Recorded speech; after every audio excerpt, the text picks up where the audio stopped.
What's up YouTube, this is Leon from Team Disciples, bringing you my updated Mekk-Knight Invoked deck profile for the June 2020 format.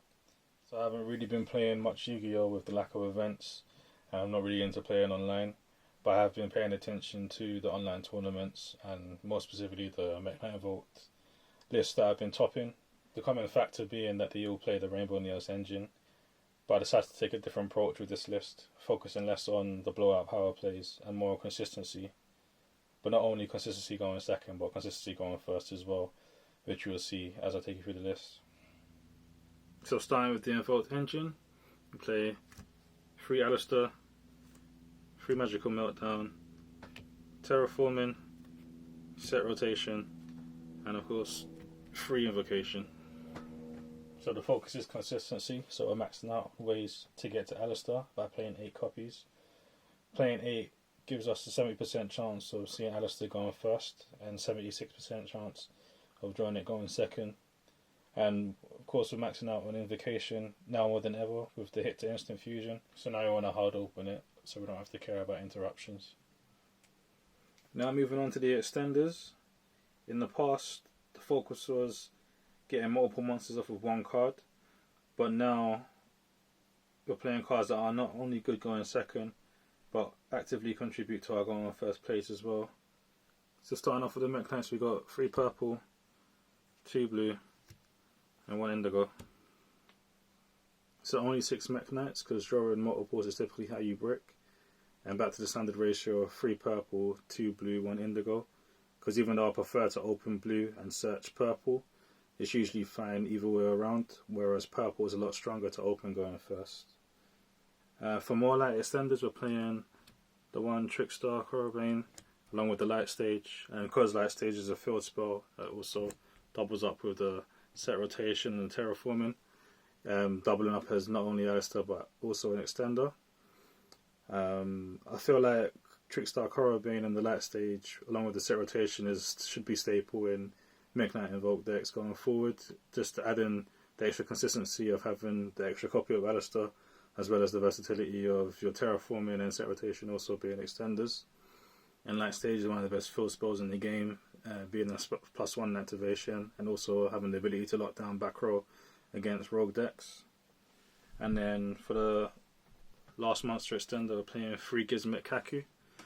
Gizmet Kaku is a 2750 beat stick that's easy to summon, since Alistair can just turn into Armor Rudge, putting the monster in the extra monster zone and be able to summon it.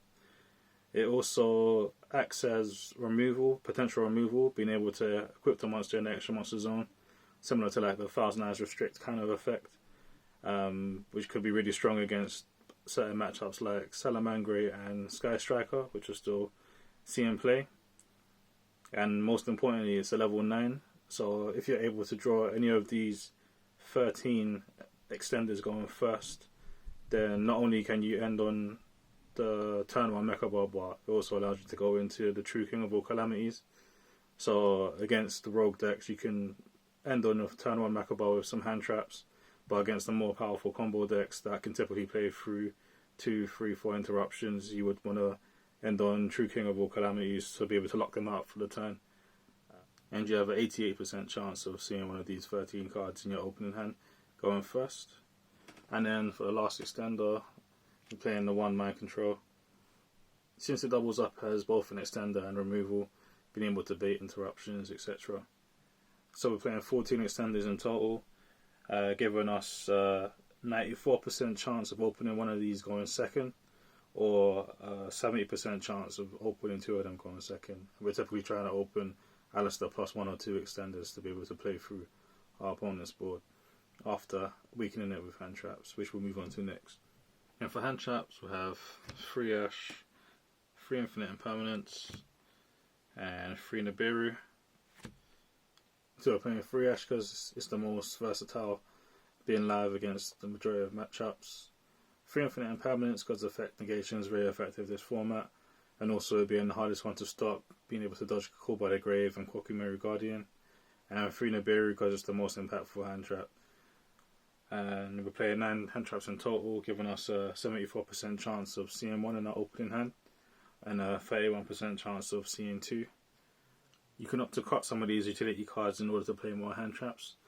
But I felt like these choices were important to have in the main deck and chose to side more hand traps instead.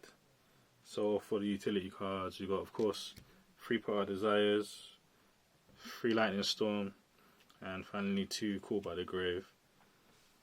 So, of course, 3 Desires, the whole point is consistency, and even though we have all these high percentages of seeing the cards that we want to draw, there's still a chance that we won't, so hopefully we have Pot of Desires to increase the chances of drawing into the cards that we need to see, be it in Alistair plus extenders, and hopefully open up with hand traps as well.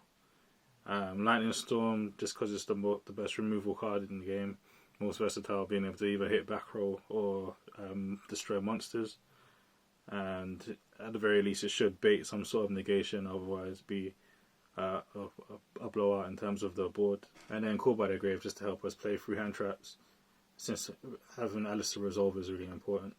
So that's it for the main deck, 40 cards. As you can see, a majority of the cards you want to see going first as well.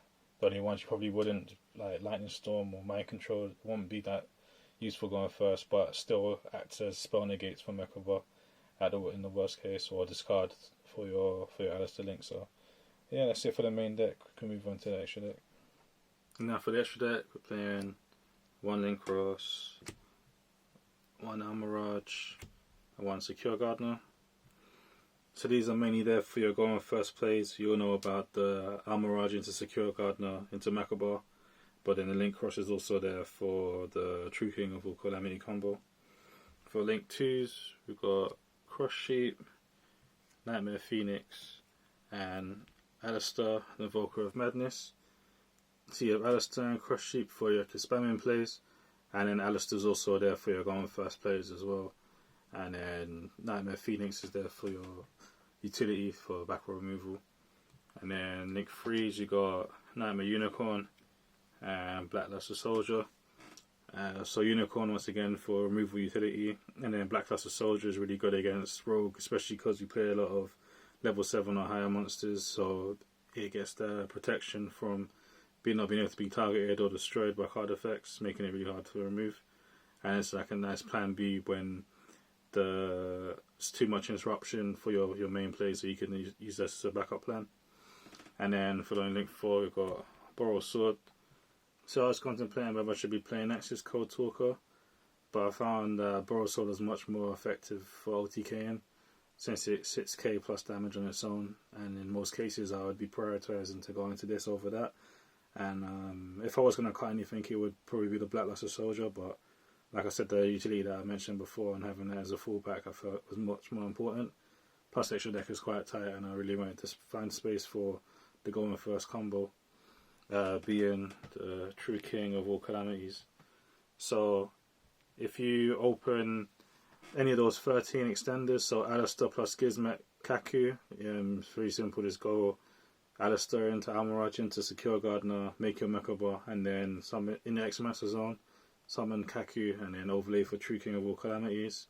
Or if you have Alistair plus the Light Monster, then you'll use those to go into your Alistair Link, and then make a Mekk-Knight, activate Alistair Link to discard a card to get your second invocation, and then you can add the Alistair back to your hand, and then you'll turn the Alistair Link into the Link Cross and summon the 2 tokens. And the tokens are light, so you'll be able to use the second invocation to fuse the Alistair Link in the grave and the Link Cross token into your second Mekk-Knight, and then overlay those 2 into True King of All Calamities. And so your end board will be the Link Cross, the token, and the True King of All Calamities. And so on the opponent's turn, you'll be able to stop them from activating any monster effects or attacking.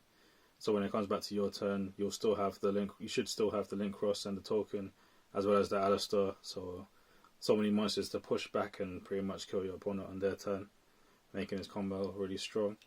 And then obviously if you open the Gizmet Kaku on top of that, then you'll have the True King of All Calamities and the Mekk-Knight as well. So yeah, very strong turn 1 combo compared to Mekk-Knight plus a couple of hand traps. And the True King of All Calamities is definitely a very ban-worthy card. So the fact that we get to abuse it in this deck, we should make the most of it while it's still here. And then onto the fusions, we play 3 Mekk-Knight, because you use 2 of them to make the True King of all Calamities with that combo. You want the 3rd one for the follow-up play.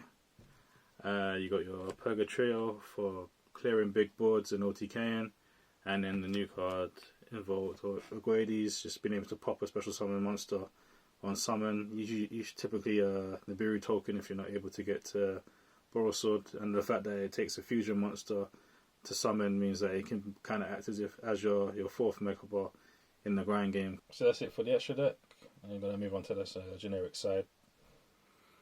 And now for generic side deck, we've got 1 Pankratops, 3 Token Collector, and 3 Effect Veiler. So Pankratops, just another board breaking card, really powerful. Token Collector, one of the better hand traps this format, being able to stop the Rorodon combos, Link Cross combos, Black Garden combos, just destroying the tokens. And it's one of the better ones to draw when you're going first, along with the True King of all Calamities combo, because you can discard it off Alistar and then reborn it from the graveyard when you summon your Link Cross tokens, so that when you make your True King of all Calamities, it will stop your opponent from being able to Nibiru you. And then Effect Veiler, just more effect negation, one of the next best hand trap that's not in the main deck. So you have some more hand trap options, so you can potentially go up to 12 hand traps, giving you 85% chance of seeing 1, or 48% chance of seeing 2, or even go up to 15 hand traps, giving you 92% chance of seeing 1, or a 61% chance of seeing 2. So really high chances of being able to draw multiple hand traps to stop the combos. And then we're playing 3 Cosmic Cyclone for back row removal. Really good against Eldritch and able to out Mystic Minds, etc. 3 Book of Eclipse, just a card I really love playing in my side deck. Just being able to out the most oppressive monsters, and also doubling up as protection for going first, stopping attacks when you're going up against other OTK decks. And the 3rd, Call by the Grave, for the heavy hand trap decks, just having the 3rd Call by the Grave to be able to play through the interruptions. And finally, Red Reboot for just the blowout card against back row decks also. So that's it for the profile, guys. Thanks for watching. I hope you enjoyed. If you did, leave a like and be sure to subscribe for more. Like I said before, I haven't been playing much Yu-Gi-Oh, so definitely give the deck a try and let me know what you think. Comment below what you would change or what you like about it, etc. And hopefully you could apply some of these ratios to your own deck list to improve consistency. Let me know if you'd like to see any more other Invoked variants, like the Rainbow Neos version or the Shadow Invoked. I could definitely bring those profiles to you in the future. And be sure to check out our sponsors, MetaMats, for some of the best quality cloth playmats. The Brotherhood for your TCG product, and of course Card Market for your TCG singles. That's pretty much it, guys. Thanks for watching.